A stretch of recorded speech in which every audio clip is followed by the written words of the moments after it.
Tumulike matokeo ya michezo mbalimbali iliyopigwa usiku wa kuamkia leo, ambapo Chelsea wamebanwa mbavu na Leeds United kwa kwenda sare mabao 2-2, wakati Everton wakiwa nyumbani wamechapa mabao 2-1 dhidi ya AFC Bournemouth. Tottenham Hotspur hofu ni kubwa ya kuporomoka daraja na jana wakipoteza alama nyingine 3 mbele ya Newcastle United wakishinda mabao 2-1 ugenini. Mechi ambayo ilikuwa ni ya kukata na shoka ni ile ya West Ham United dhidi ya Manchester United. West Ham wakiwa nyumbani wameutumia uwanja huo kuokota alama 1 dhidi ya timu ambayo ilionekana ipo kwenye fomu ya hali ya juu sana, vijana wa Michael Carrick.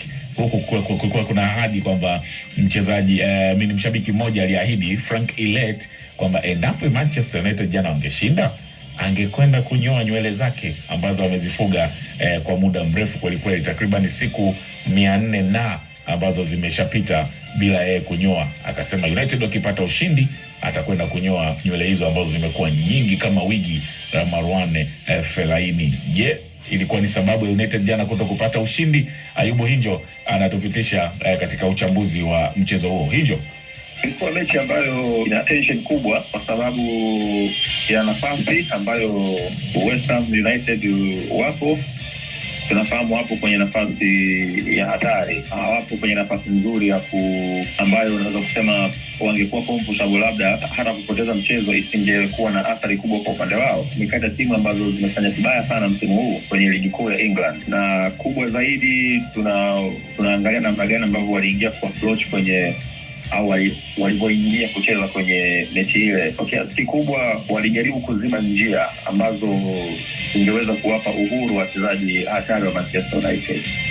Hata Nuno, kocha wao, alielezea namna gani ambavyo anaweza kutafuta njia za kuzuia makali ya Manchester United.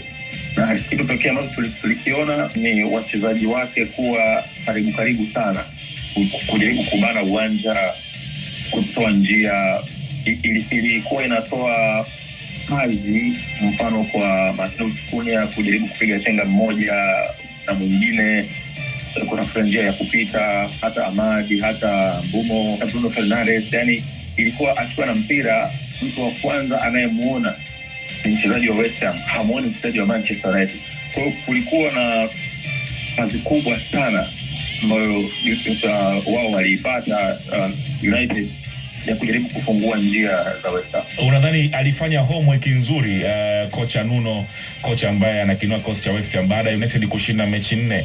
Kuna maeneo ambayo alitazama ama United pia walishindwa kuja na plan B ya mechi? Utatoa pongezi kwa Nuno namna gani ambavyo aliweza kubadilika kutoka kwenye kitu ambacho anakiamini wakati wote tangu akiwa na Wolverhampton. Tunakumbuka ni kocha ambaye anapenda mpira wa nguvu na kasi, lakini pia hata alipokwenda Forest, tunakumbuka msimu uliopita kabla ya kuondoshwa na mwenye timu. United ina wachezaji ambao kama wanapata nafasi kubwa uwanjani watakuuzuru kwa kiasi kikubwa sana. Hao niliwataja mwanzoni hapo. Bruno Fernandes mwenyewe, mtu ambaye ni mzuri sana kwenye kuongeza ubunifu uwanjani, lakini pia wale watatu ambao pia wanacheza eneo la kushambulia, Matheus, Amadi na Mbumo.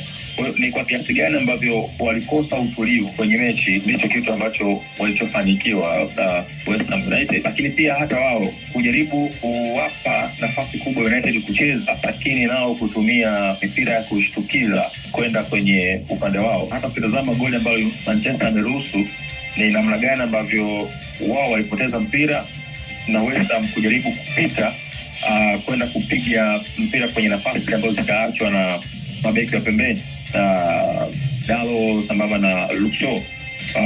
Mamboya na Martinez walikuwa wanakwenda kukaba eneo kubwa sana la uwanja baada ya walinzi wao kwenda kutokea juu. Kwa hiyo kitu pekee tutatoa pongezi kwa West Ham United kuwa na mbinu ambayo imewafanya United kushindwa kupata ushindi wa 5 mfululizo.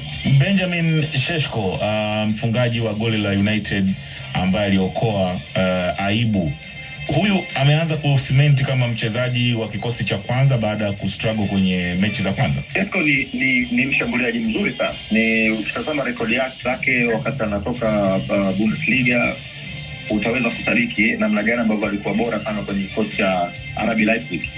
Lakini nafikiri bado yupo kwenye mazingira ya kuzoea mpira wa England na namna gani ambavyo unachezwa. Yupo kwenye timu ambayo ina pressure kubwa, United ambayo inahitaji matokeo kwa wakati wote. Ndio maana imekuwa rahisi sana kwa Carrick kujaribu kutoa nafasi kwa Mbeumo ama Kunia kucheza kama washambuliaji wa mwisho, kisha kumtumia Shesko kama mchezaji wa ziada ama mbinu za ziada pale ambapo atatakiwa kuingia. Kwa binafsi naamini bado yupo kwenye wakati wa kuendelea kuzoea Premier League inavyochezwa, namna gani ambavyo anapaswa kucheza na mpira wa kasi, mpira wa nguvu.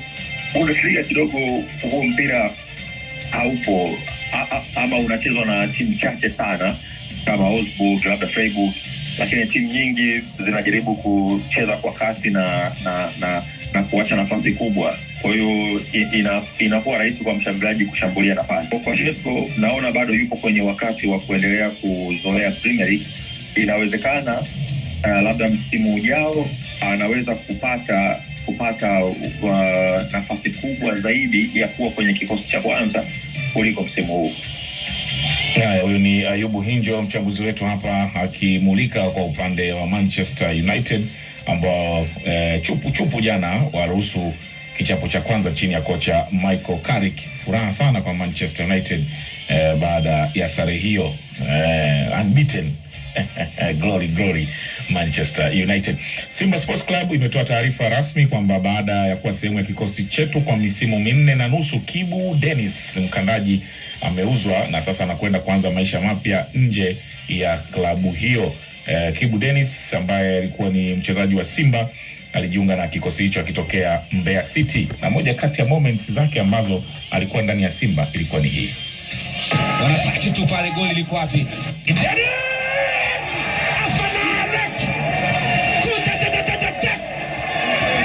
Rastaman, unafanyaje kitu kama hicho? Ikawa nafasi Kibu Dennis akapita blockbuster. What a shot! Goalkeeper ukitoka Dar es Salaam watoto wanakusubiri.